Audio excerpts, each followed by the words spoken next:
In July 2025, Prime Minister Narendra Modi launched a high-stakes foreign policy blitz through Ghana, Trinidad and Tobago, Argentina, Brazil and Namibia. The mission: shift the center of gravity in the global south. India brought trade, tech and trust to the table, without loans laced with leverage. Defense, health, energy, minerals, everything's on offer minus the fine print. Is this how India rewrites the China-dominated rulebook? This wasn't diplomacy for show. It was diplomacy with a mission: disrupt China's monopoly over the global south. Beijing's Belt and Road Initiative, that is BRI, has spent the last decade laying down highways to hell. Shiny infrastructure, yes, but paid for with soul-crushing debt. Modi's counter: people-first partnerships, co-developed projects, and digital empowerment. Ghana got a vaccine hub, not a vanity bridge to nowhere. Argentina got lithium talks, not lithium theft in disguise. And Trinidad and Tobago, they got a full-throated celebration of Indian ancestry, culture, and shared democratic values. Try replicating that with a few Confucius institutes and panda mascots. In Accra, India didn't just show up, it showed out. A new vaccine hub will serve all of West Africa, not only boosting healthcare but proving India's credentials as the pharmacy of the global south or even the world. China's strategy: drop a hospital here, send a medical team there, then flood the market with overpriced pharmaceuticals. But Modi wasn't done. India inked deals in critical minerals, think cobalt, manganese and rare earths, directly challenging China's stranglehold on the tech supply chain. Both the leaders have discussed a wide spectrum of multidimensional relationship. They acknowledged that the countries have similar trajectories in terms of their own evolution from the time of their liberation. They both had freedom struggle challenges, the colonialism and the legacy issues, the economic drawbacks that they faced, and reiterated their commitment to deepen their engagement in all spheres, particularly in the economic arena. Few ideas and proposals that President Mahama had mentioned during the discussions were cooperation in the area of agriculture, where he sought India's support, the entrepreneurs, to be able to develop Ghana as a food basket, provide food security to its people. And Prime Minister Modi had agreed to support Ghana in this endeavor. The second item was in the area of pharma and vaccines. President Mahama is very clearly interested to create Ghana a hub for vaccines, and some development has already taken place in collaboration with the Global Vaccine Alliance. And in that context, he wants Indian entrepreneurs to come and set up manufacturing units in the pharma and vaccines, where India clearly has advanced its capacities. The third area is in the area of defense cooperation. Here again, there are concerns for Ghana in terms of security. Terrorism from the northern region, the Sahel region, and the piracy in the seas are of concern. There is clear interest to have India's support in terms of support of the equipment, training of the personnel, and to be able to source equipment from India, which has now become very clearly a leader in defense exports. Add in defense cooperation and capacity building, and you've got the makings of a mini strategic alliance. India's playing the long game. China is still stuck playing landlord. Modi's visit to Trinidad and Tobago was a masterclass in soft power. 180 years after Indians first arrived as indentured laborers, the Prime Minister returned not as a guest but as family. His speech to a joint session of Parliament wasn't just about nostalgia. It was about nudging the island toward India's digital public infrastructure and away from China's digital leash. covering the entire gamut of bilateral relationship. A total of 6 MOUs or agreements have been signed between the two countries.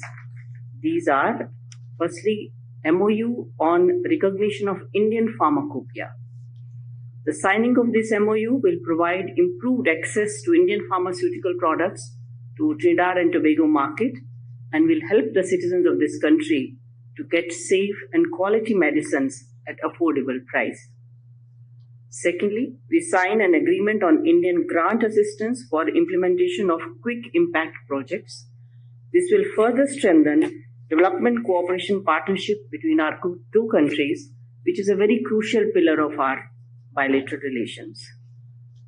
In addition, we had program of cultural exchanges for the period 2025 to 2028, an MOU on cooperation in sports, an MOU on cooperation in diplomatic training, and an MOU on the establishment of two ICCR chairs of Hindi and Indian studies at the universities of West Indies of Trinidad and Tobago. Signing of these MOUs will further deepen the cultural, sports, and academic cooperation between our two countries. In addition, several announcements were made during the visit. Firstly, extension of OCI card facility up to 6th generation of Indian diaspora members in this country. As of now, this facility is available up to 4th generation of Indian diaspora members in TNT. This announcement was very enthusiastically received by the Indian diaspora, which constitutes almost 40 to 45% of the population of this country. In the education sector, PM announced gifting of 2,000 laptops to school students in Trinidad and Tobago, underscoring the use of technology in the area of education. In the agriculture sector, India has handed over agro-processing machinery worth $1 million to NAMDEVCO organization of TNT, which is the National Agriculture Marketing and Development Corporation of Trinidad and Tobago. As part of India's Humanity campaign, India also announced holding of artificial limb fitment camp in TNT for 50 days for 800 people. There were 2 more announcements in the healthcare sector. One was gift of 20 hemodialysis units and 2 sea ambulances to TNT to assist in the provision of healthcare. The cherry on top, expanded trade, energy, collaboration and development partnerships, all without saddling Port of Spain with monstrous debt. It's diplomacy that respects sovereignty, not commodifies it. Take notes, Beijing. Argentina is a lithium gold mine. China knows it. India knows it too. But while Beijing buys loyalty with billion-dollar bribes disguised as loans, India offered something much rarer: mutual respect. In Buenos Aires, Modi opened talks on lithium extraction, defense collaboration, agriculture, and renewable energy. The goal? Build joint ventures, not client states. Where China throws money at mining contracts and ships out raw material, India is offering tech transfers, training, and clean partnerships. It's the minerals without the manipulation. Argentina may just become the cornerstone of India's Latin American footprint and a big crack in China's minerals monopoly. Critical minerals, let me change the order a little bit.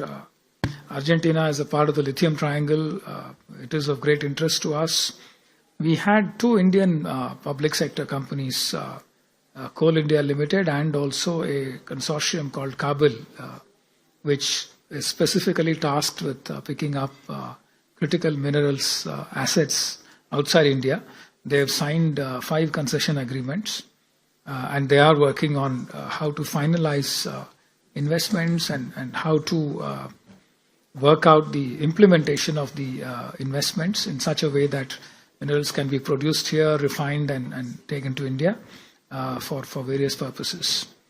I believe that there are 2 private sector companies also, one from India called Greenco and another Indian-owned company based in the UAE called World Metal Alloys. which is also invested in lithium concessions in Argentina. Hopefully, we will have more cooperation coming in the coming years. At the BRICS summit in Rio de Janeiro, Prime Minister Modi wasn't just there for climate talks and AI governance. He was there to reshape the table China thought it owned. BRICS is a battleground where China loves to play the heavyweight. But India came swinging with proposals for global governance reform, responsible AI, and new rules for multilateral cooperation that benefit all, not just one authoritarian dragon with deep pockets. And then came the bilateral with President Lula da Silva. India pushed for deeper trade, energy, and tech ties, real cooperation, not the usual build, operate, exploit model Beijing flaunts. If China wanted to dominate BRICS, Modi just made it a lot harder. रियो और Brasilia में हमारे गर्मजोशी भरे स्वागत के लिए मैं राष्ट्रपति लूला का, मेरे मित्र का हार्दिक आभार व्यक्त करता हूं। अमेजन की प्राकृतिक सुंदरता और आपकी आत्मीयता दोनों ने हमें मंत्र मुग्ध कर दिया है। आज राष्ट्रपति जी द्वारा मुझे ब्राजील के सर्वोच्च राष्ट्रीय सम्मान से विभूषित किया जाना मेरे लिए ही नहीं बल्कि 140 करोड़ भारतवासियों के लिए भी अत्यंत गर्व और भावुकता का पल है। मैं इसके लिए उनका, ब्राजील सरकार और ब्राजील के लोगों का हृदय से आभार व्यक्त करता हूं। फ्रेंड्स, मेरे मित्र राष्ट्रपति लूला भारत और ब्राजील स्ट्रेटेजिक पार्टनरशिप के चीफ आर्किटेक्ट हैं। हमारे संबंधों को प्रगाढ़ करने में उनकी महत्वपूर्ण भूमिका रही है। मुझे उनके साथ हर मुलाकात में दोनों देशों के लोगों की समृद्धि और कल्याण के लिए काम करने की ऊर्जा मिली है।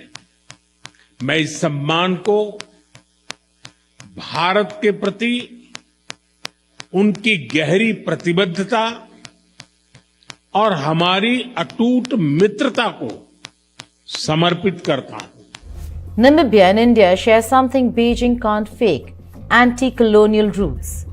Modi's visit celebrated that shared past while sketching a future of military and development cooperation.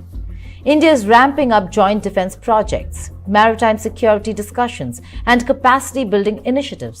No threats, no bases, and certainly no strings. China, meanwhile, has already planted its military flag in Djibouti, and whispers of similar plans across Africa, with leaders eyeing Beijing with growing suspicion. Modi's outreach didn't stop with the headline countries. He met with Uruguay's president on the sidelines of BRICS and signed deals in health, defense, agriculture, railways, and even UPI integration. Bolivia discussed solar partnerships and critical minerals.